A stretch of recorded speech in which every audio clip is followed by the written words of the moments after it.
So, I said in my introduction that 78% of respondents admitted to changing specification to save costs. Have any of you actually come across this in your sort of day jobs? Well, I think we've recently won a number of contracts where the original scope was a lot broader and they've narrowed it down to the bare basics.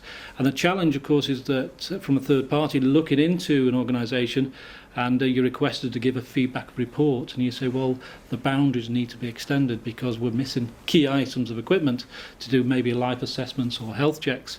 And the danger, of course, is that someone says, well, I'm limited by cost, and it's not about really covering the full assets. This is my scope, and you need to deliver to that, but recognising we might have gaps, and it's in our duty of care to say, well, these areas need to be addressed, and we have to work at it all the time. So seeing on a daily basis where people said, yeah, this is the scope, we can't go beyond that, so it's quite challenging in this industry.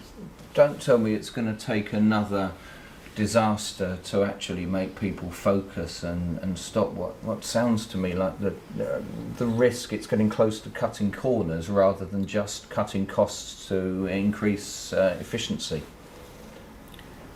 I don't think so. I think we see the statistic there of 78% of people have seen specifications change to reduce cost.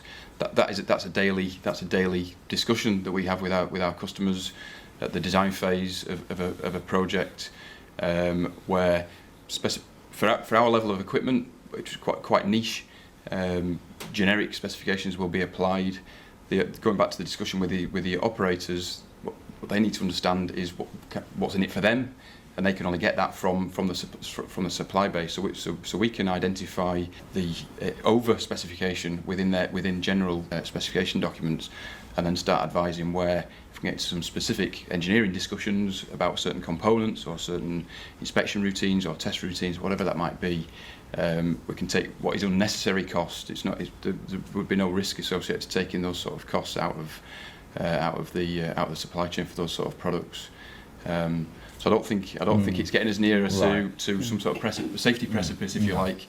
It's about making the industry more lean, more efficient, and that does need that dialogue going up and down for many years. The specifications being the specification, and we just have to adhere to it. So we're talking about 78% saying the costs have changed. So is this a good or a bad thing? Because obviously, if you can save costs without changing the actual end product, of course it's a good thing. But if you're saving costs for saving costs' sake and, as I say, cutting corners, then that's a bad thing. Where are we in the scope of it? So I remember seeing one of the research reports that came out about the capital intensity index, and I'm sure some of you have seen it. The capital intensity index actually went up by over 50% between 2004 and 2014. So as an industry, our industry has allowed itself to become complacent when times are good, and some of those costs should be elastic costs that can be brought down. Rig rates, for instance, those are elements that shoot up depending on demand and supply gap, obviously. So those are critical elements that can be compressed when times are bad, and then over time the industry allows itself to become complacent, and then again rig rates go up by 150%. So those are appropriate areas, and I agree with John in that the industry is doing what needs to be done in the appropriate areas. Typically we are in the critical elements, critical to the project, and we have seen our materials or our products that go into suppliers such as Trelleborg, who are then supplied to the industry. Those tend to be areas where the industry is more understanding. That doesn't mean they're not going to be looking for reducing costs there, but they understand these are materials that are critical to the industry. These are materials where you don't have service type elasticities built in. So I think we've seen there's greater understanding in the industry, greater reluctance to reducing or speccing those out of the project. Those would be typically seen right at the end. But of course, unless we are in front of our customers, unless they understand the value proposition very clearly, they would be tempted to look at that too right away.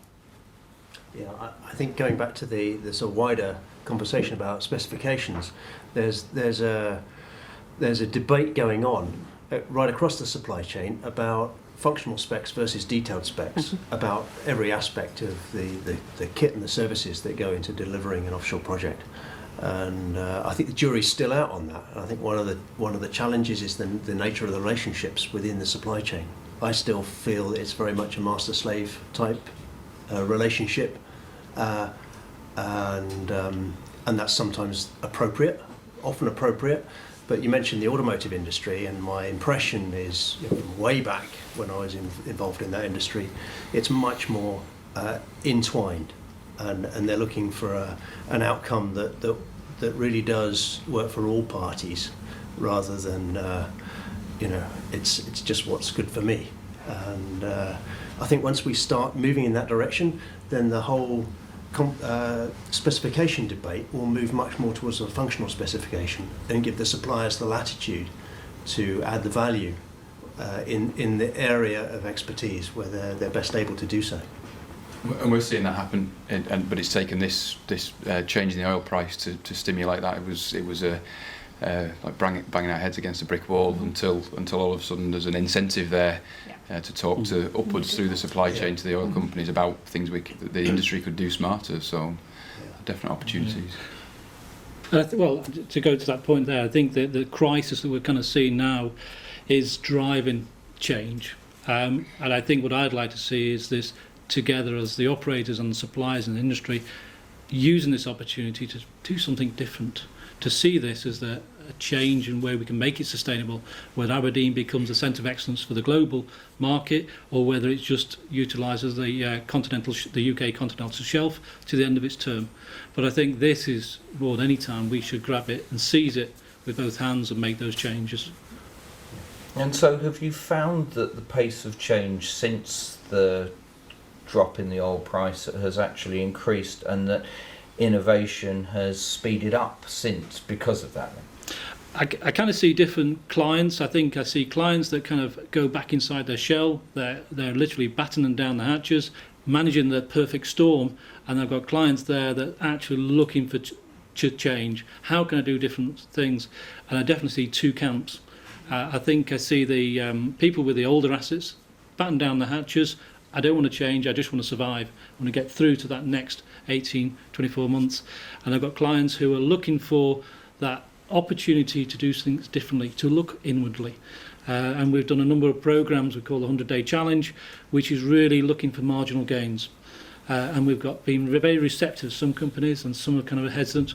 If I don't change, I'll survive this storm. And some say, I need to do something differently. Which should they be doing then? I think, which is, as I said before, looking for marginal gains. I think we should be looking for the 1% and 2% changes, but making them sustainable. I seen a number of clients grasping this, saying, I will only look for that 2-3%, but I'm going to make it year on year.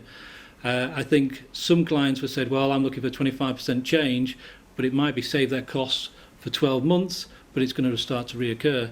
What I'm looking for on some of our clients is looking for sustainable changes, that year-on savings, that they don't need to do certain inspections because we have historical data. So I'll always see this two-camp scenario. Let's weather the storm, let's take this storm by the horns, and let's do something differently. And Philip, how do you advise your clients on this? Well, I'm very much in the marginal gain camp as well. Obviously, there are still some game changers out there, I'm sure, but all too often I hear comments like, well, it's a multi-billion-dollar project. Why should I worry about this $10 million saving here? It's just noise. And why should I embrace this innovation and deal with the risk and the aggravation of doing something different when it's such a drop in the ocean?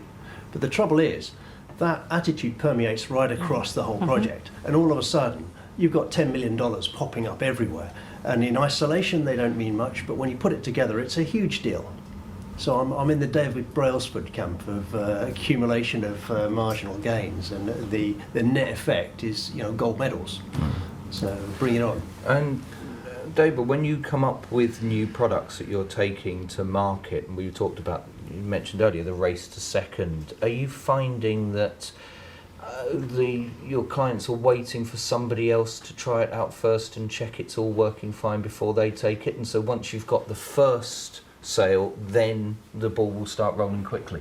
I think the last 8 odd months have been very different versus the prior several years. And we see two camps of customers, and I'm kind of going back to what you were talking about, Phil. There are some that will not change and are looking for that best blueprint that they can say, yep, all conditions match with ours, so I can take that and plunk it in. We do have the more responsible operators, using that term a little bit loosely here, who are definitely not looking to be that first second or race to the second. They're being far hungrier now, as we're seeing now, and they're saying, okay, how can I try this out? There's a lot more appetite for testing and looking at our test results, not just theirs, which used to kind of elongate the timeline that it took us to get a solution ready for deployment. So we're seeing a different world today and a little more hunger in the larger, more responsible operators that are looking for sustainable solutions. How do we bring this down to a different level now while getting the best technology? We've also heard from our customers that the oil and gas industry does feel that they've been somewhat behind the rest of the world. If you look at a comparative performance valve that's very typically used in a drilling application, and you look at a similar performance valve maybe in pharmaceutical industry, some sort of fluid handling equipment, the size of those may be relatively, by an order of hundreds. So something is 100 times as big as it needs to be using today's technology. So there's a recognition that the industry has had, but because of regulation or risk perception, it hasn't really moved at the pace of several other industries. So we're now suddenly seeing, okay, tell us more.